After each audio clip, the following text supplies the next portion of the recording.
Thank you. Thank you, Angela. Bye. I've just been given the honor and the privilege of saying a few words to this friend of mine here. We go back to the first year that I arrived in this country, 1971. I came from London, England to the Pas, Manitoba. And two families took care of us in those first months when we didn't know what to do. And this was one of the families. Ellen and Vern and his little guys took very good care of us. So, of course, I've been very, very interested in this whole service learning component. And when Vern called me to tell me that it was happening at the University of Winnipeg, I was just absolutely thrilled. But of course, there was a little attached question to it. Would I come and speak to his service learning students? Which I was happy to do. And then he called the second year and asked me again if I'd come and speak to his service learning students. Well, videotape it and play that to them.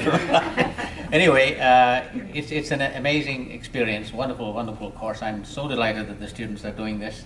And I want to thank and congratulate Vern for his efforts. I mean, I have spoken with Ken McCluskey over the last decades, talking about, education and changing society, etc., and he's very with it. In fact, we put on a Lost Prizes conference one year, and we really aren't not knowledgeable what some of these kids, so-called lost kids, are capable of until you hang around with them like you do.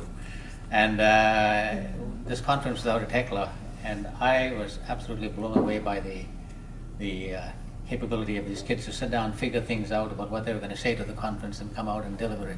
It was just beautiful, beautiful to watch. I mention all that simply because I'm very grateful for this program, and I want to say a very heartfelt personal thank you to each of you, because you're doing something incredibly important for our entire society, for all our kids, for our city, for humanity.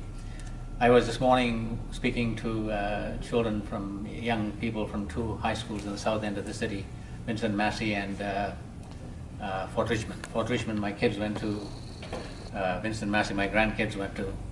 So I still maintain connections with those schools, and there are about 100 kids assembled at Fort Richmond Collegiate. And the reason they asked me to come and speak to them was that they were doing a water walk from there. They're just about arriving at Forks now. They left at 9 o'clock this morning from their school. And so I'm going to run back there and go meet them when they come. But we have a project going at the schools where we're inviting people to contribute, raise funds for a water project. We're trying to bring water to a remote, drought-stricken village in Zimbabwe, where I used to live some 50 years ago. And the children are just excited about it. But the Fort Richmond kids, and I'm saying this because our teachers these days, they better be prepared when they get into our schools, because they're dealing with some very interesting, wonderful kids who are very wise about the world and who are very different from what students used to be when I went to school. The ones this morning put out this pamphlet before they left from Fort Richmond, and they called it the Water Walk 2014. And their group is called Activists for Change. The group in the other school is called Shameless Idealists. And those are the groups that are. So just think about who these kids are and what they're all about. And when I said to them, what kind of projects are you looking at? They put them all down on this piece of paper. They listed all the water projects, all the facts, figures about water, and why this is an unjust world, and why we better do something about it, those of us who are privileged.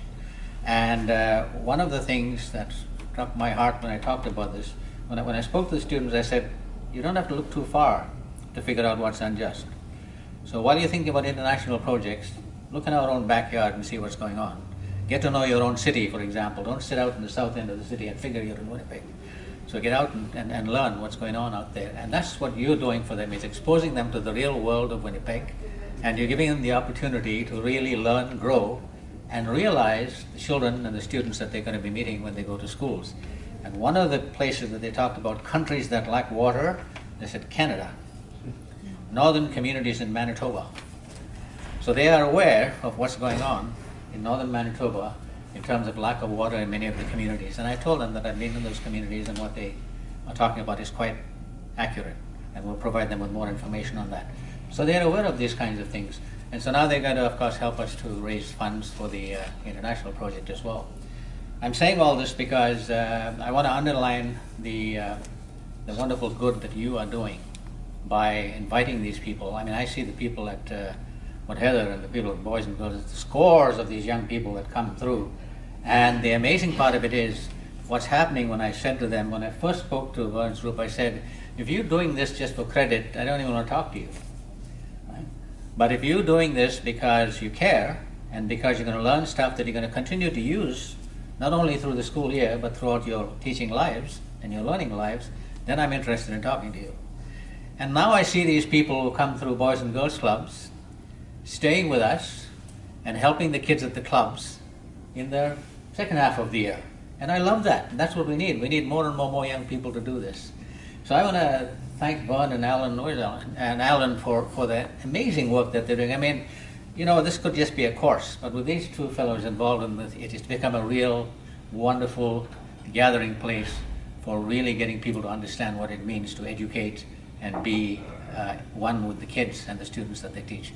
So thanks both of you very much. And Vern, you when we had an opportunity at the Boys and Girls Club's annual meeting, you were supposed to be there and we presented to you in absentia, but now we present you in person. So thank you very, very much. Thank you.